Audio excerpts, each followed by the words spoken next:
Centennial celebrations are bittersweet. Is that true? Centennial celebrations are bittersweet. I have to reminisce for a second here. I moved here August of 1988. That's 1990.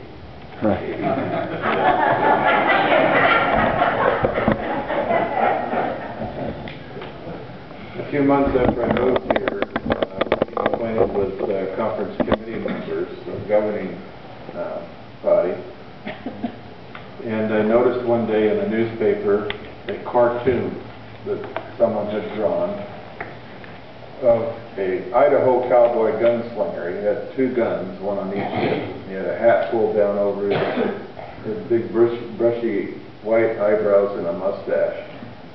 And he had both guns out like this, and it reminded me of Newton States. So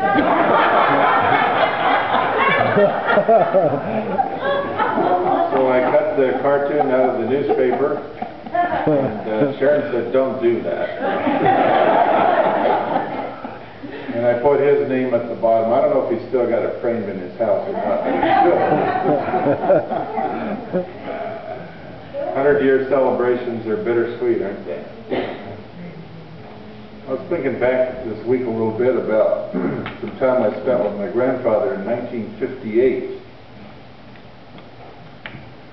My dad went on a long trip to a general conference session in Ohio, and he left me in charge at the ripe old age of 15, but he invited his father and his mother and my grandparents on the McPherson side to stay with us. And we were in charge, and we were trying to irrigate 15 acres of blow sand. And the water would come down out of the ditch and wash our dikes out without even pausing. So my grandfather said, "Son, we need to get some ruble." And I said, "You mean rubble, Grandpa?" And he said, "No, I mean ruble, broken pieces of concrete. And we need to haul that and put that so when the water hits the ditch, it'll slow it down and it won't wash everything out that we're trying to do." Well, the neighbor had an old Ford bakery truck with a 4-speed in it. And it had dual wheels, and it had been cut off, the metal part of the bakery truck, guys, till it was flat on top. It was about 4 feet high or so. And we hauled one day 15 loads from the city dump of ruble to line our ditch so that we could irrigate. My grandfather was 82 years old. I was 15. One of the reasons that this story sticks in my head is because he let me drive. You know what that's like, guys? You're 15, you don't have a license yet. And the ladies would all ask, "Did you know how to drive?" And I would say, "Is the Pope still a Catholic?" Of course I knew how to drive. The only problem was that old flathead Ford and the 4-speed box in it was a little rusty, I think all the synchro meshes out of third gear were gone. So you do it first and second, but when I hit third, it was hard. I was going down the road toward the dump to get the ruble, and I was trying to get it in the third gear, and I was trying to see where it was. It's opposite reverse there. You know, you don't want to get the wrong one and have to buy a whole new truck, right? And my grandfather, sitting on the right side, said, "Son, there's a dump truck coming." And I said, "Uh-huh." And I kept grinding. And a little bit later, he said, "Son, there's a dump truck coming." And I looked up, and yeah, there was a dump truck coming up the road. It was a pretty big dump truck, too, but I was busy. And trying to get that into third gear. And a little bit later, my grandfather used the only swear word my mother would let him use. "Jerusalem, son, there's a dump truck coming."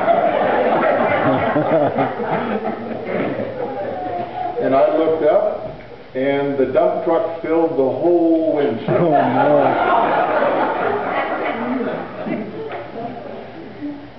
and we made the proper adjustments. Here we are, 100 years down the river, aren't we? And what's been happening in the last 100 years? I think about this quite a bit. I wonder if Jesus came down here and he sat down under the tree out in the front or at the potluck table. If he came and he asked us, how's the delay working?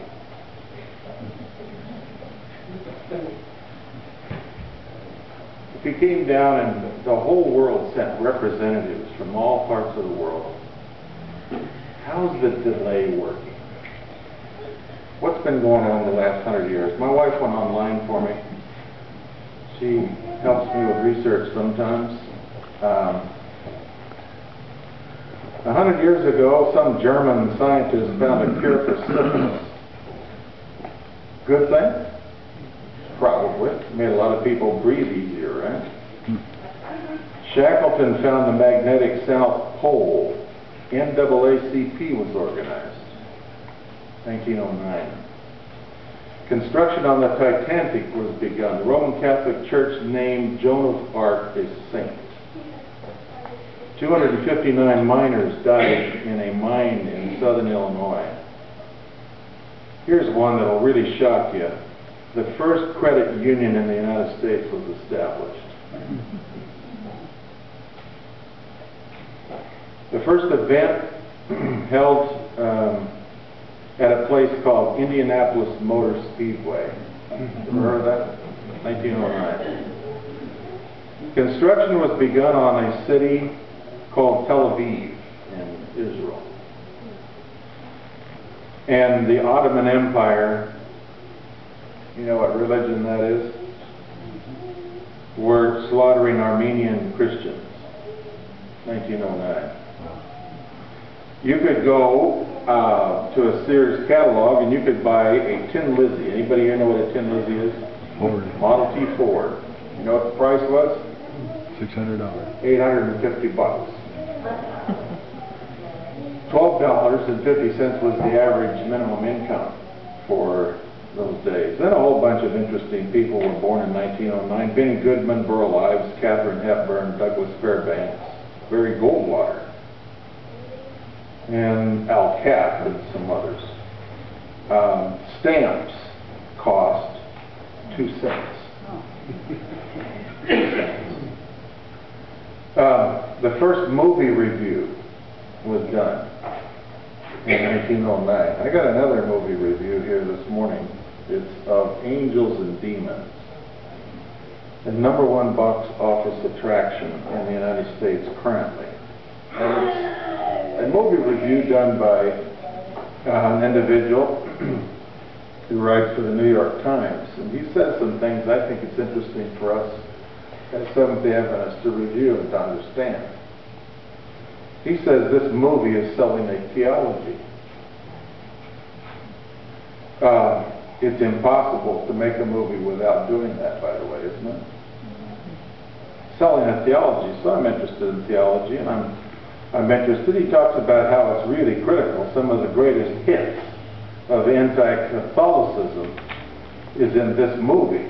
And it kind of shocks the faithful, because it turns out that Jesus had kids with Mary Magdalene.